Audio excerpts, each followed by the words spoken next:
አንተ ግን በልጅነት ላይ እንዳትቀለድበት የጌታ ደም አለበት።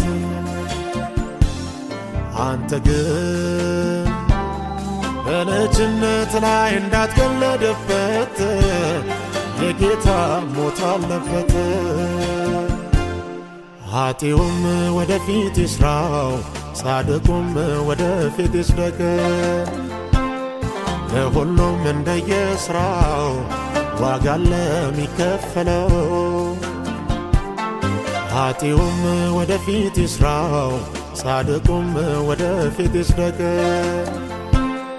ለሁሉም እንደየሥራው ዋጋ ለሚከፈለው።